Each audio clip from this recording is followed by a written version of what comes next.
حقوق میں سب سے پہلا کام جس کے بارے میں قیامت کے دن سب سے پہلا سوال ہوگا، وہ سوال کیا ہوگا؟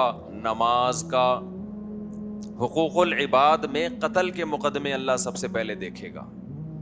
سب سے پہلے سزا کس کو ملے گی؟ قاتلوں کو۔ اور اللہ کے حقوق میں سب سے پہلے سزا ملے گی بے نمازیوں کو۔ تو بھائی جب ہم نے مرنا ہے، اللہ کو حساب دینا ہے، تو کیوں نہ ہم نماز قائم کر لیں۔ آج ہمارے ایک جاننے والے کو میں نے دیکھا فجر میں صف اول میں کھڑا ہوا ہے، مجھے اتنا اچھا لگا، میں نے کہا یار اگر ہمیشہ ایسے ہی ہو جائے کتنا اچھا لگے گا۔ ہماری نظر میں ان چیزوں کی ویلیو نہیں ہے۔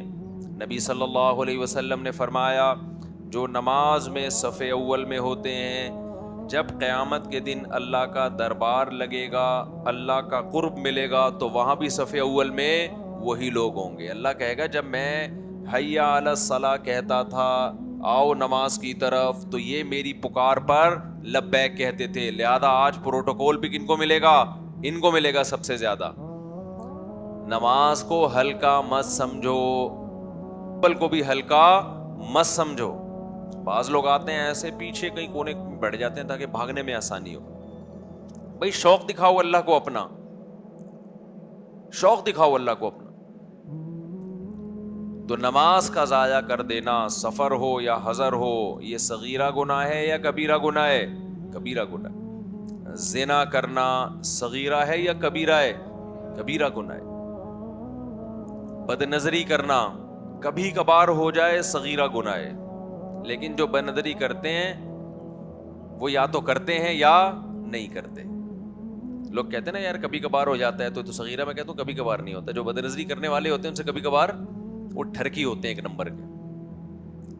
ان کو تکلیف ہوتی ہے کہ کوئی انٹی گزر گئی اور ہم نے دیکھا نہیں، تو ہماری جنرل نالج ابھی مکمل نہیں ہوئی ہے۔ نالج کے لیے نا ان کو یہ کام کرنا پڑتا ہے۔ پھر بھی انسان کبھی خدا نخواستہ ہو گیا تو صغیرہ گناہ ہے، توبہ کرے، نمازوں سے معاف ہوتا ہے۔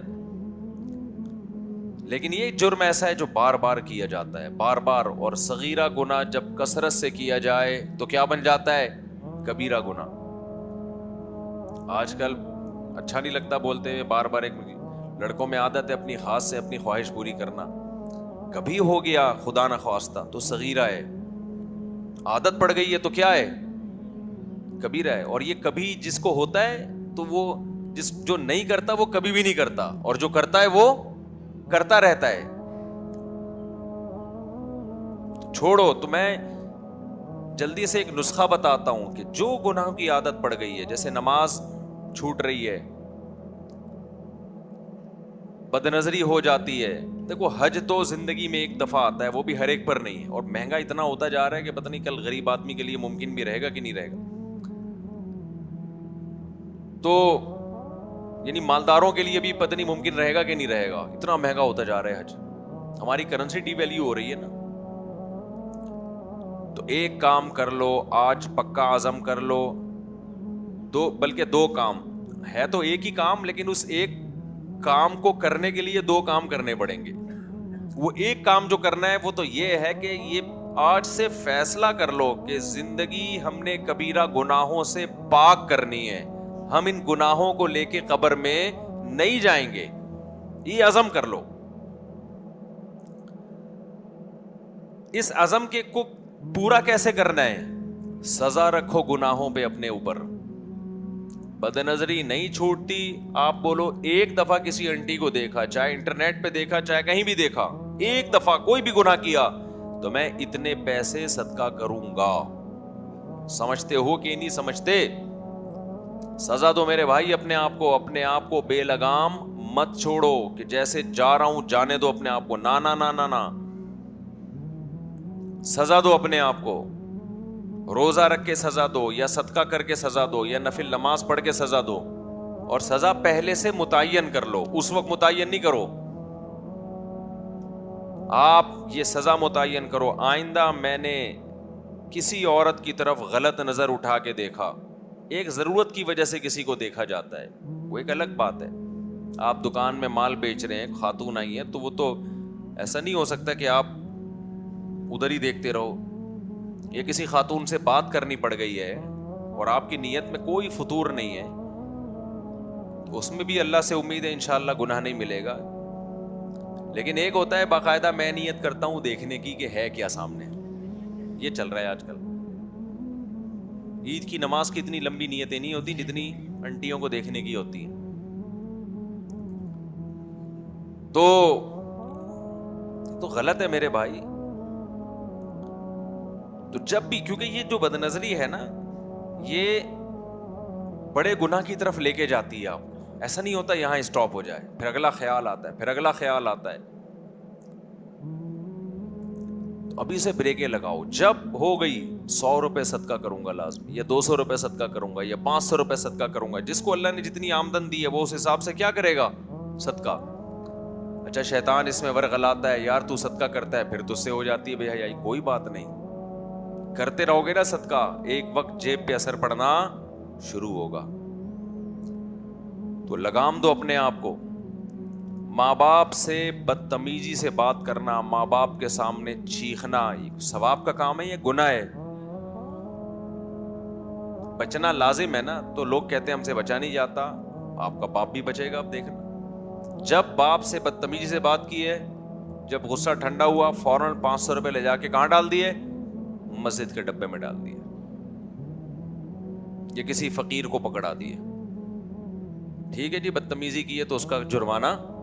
سگنل توڑتے ہو, پولیس والا روکتا ہے, لال بتی توڑ دی آپ نے, آپ کا تو میری عادت پڑ چکی ہے, ایکچولی مجھ سے نہیں برداشت ہوتی بتی میں نہیں جانتا. سگریٹ, وہ پولیس والا کہے گا ٹھیک ہے جی آپ کو عادت ہے سگنل توڑنے کی, ہمیں عادت ہے جو سگنل توڑے اس سے پیسے لینے کی. یہ کیا کہ چھوڑ دے گا آپ کو, کہ چونکہ آپ یوز ٹو ہو چکے ہیں, وہ بھائی پیسے لے گا. تو آپ سے بھی جب خدا کی نافرمانی ہو, آپ کیا کرو, اللہ کے غضب کو ٹھنڈا کرنے کے لیے پیسے دو. اس سے آہستہ آہستہ وہ گناہ انشاءاللہ چھوٹے گا. ہمارے حضرت کو کسی نے خط لکھا, میں جب گھر میں آتا ہوں بیگم سے تمیز سے بات مجھ سے ہوتی نہیں ہے, سناتا رہتا ہوں ہر وقت. جب شادی نہیں ہوتی تو کیسا بھاگ رہا ہوتا ہے پیچھے, ایکچولی اور ایسے میٹھے اخلاق سے بات کرے گا, مجھے تھپڑ مارنے کا دل کرتا ہے اتنے میٹھے اخلاق پہ, لگتا ہے ڈرامے بازی کر رہے ہیں. لوگ کرتے ہیں اس طرح لڑکیوں کو پھنسانے کے لیے. آپ تجربہ کر کے دیکھ لو. فون آپ کرو, اپنے کسی دوست کو فون کرو, اور بھائی کیا حال ہے وسیم بھائی, کیسا چل رہا ہے؟ وسیم ایک دم بولے گا ہاں الحمدللہ یار, بس میں ختم کر رہا ہوں. فوراً بولے گا ہاں بھائی بڑے زبردست چل رہا ہے, اور یار پتا اچھا یار میں بھی ذرا بزی ہوں, پھر بعد میں بات کروں گا. بیگم کو فون پکڑاؤ, بیگم ذرا وسیم کو فون کرو, تم اس سے پوچھو دعوت میں کب آ رہے ہو. بیگم کا, جب آپ کی بیگم کا, اس کی اپنی بیگم کا فون آئے گا تو ٹھک کر کے رکھ دے گا, اٹھا کے موبائل توڑ دے گا, یہ ہوا کیا میرے ساتھ. وہی بیگم جو گھر میں چھوڑ کر آیا وہی فون پہ بھی وہی ہے. دوسرے کی بیگم کا فون آئے گا نا, جی فرمائیے, دیکھیے وہ میرے ہسبینڈ نے آپ کو بلایا ہے.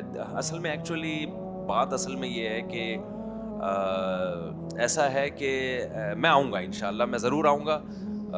ایسے کھینچتے ہیں لوگ کلام کو. یہ خود اس کی علامت ہے کہ آپ کے دل کیا ہے, بولو فسادی ہے تمہارا دل. یہ بہت ہو رہا ہے مارکیٹ میں. اب ریسیپشن پہ بھی نا جگہ جگہ لڑکیوں کو رکھا جاتا ہے, لوگ ان سے لڑتے نہیں ہیں. وہ جتنا بھی الٹا سیدھا کریں تھینک یو کہہ کے نکل جائیں گے آگے. پہلے بندے بیٹھے ہوئے ہوتے تھے نا ریسیپشن پہ, ذرا سا الٹا کیا ایک تھپڑ لگایا کھینچ کے نا, پھٹا ہو گیا. یار تم کیا کر رہے ہو؟ اللہ نے جس کو تمہارے لیے بنایا ہے اس سے تمیز سے بات نہیں ہو رہی ہے, اور ساری دنیا کی انٹیوں سے جب بات کرتے ہو تو تمہارا ایٹیٹیوڈ ہی چینج ہو جاتا ہے. یہ وہ اخلاق نہیں ہے جس پہ آپ کو ثواب ملے گا. یعلم خائنۃ الاعین وما تخفی الصدور, اللہ سینوں کے بھیدوں کو بھی جانتا ہے, آنکھوں کی خیانت کو بھی جانتا ہے. آپ سمجھ رہے ہو اس مسکرانے پہ مجھے ثواب مل رہا ہے؟ بالکل بھی ایسا نہیں ہے. ثواب ملتا ہے گھر والوں کے ساتھ حسن اخلاق پر. تو جہاں گھر والوں کے ساتھ بد اخلاقی ہو تو کیا سزا دینی اپنے آپ کو؟ بولو صدقہ. ہمارے حضرت نے ایک نسخہ بتایا کسی کو, وہ بہت بدتمیزی کرتا تھا اپنی بیوی کے ساتھ. حضرت نے فرمایا جب بھی بدتمیزی کرو نا معافی مانگو بیگم سے. اب اس کو اتنا دماغ اس کا ہائی تھا, اس کو بیگم سے معافی مانگتے ہوئے موت آتی تھی کہ یار میں اتنا بڑا آدمی, میں اپنی وائف سے سوری کروں. تو اس نے مجھے خود بتایا کہ 1-2 دفعہ میں نے سوری کی ہے, تو مجھے اتنی ذلت محسوس ہوئی کہ پھر وہ برائی میں نے چھوڑ دی کہ جس کے بعد مجھے سوری کرنی پڑے. تو کوئی بھی سزا جب تک میرے بھائی اپنے لیے متعین نہیں کرو گے اس وقت تک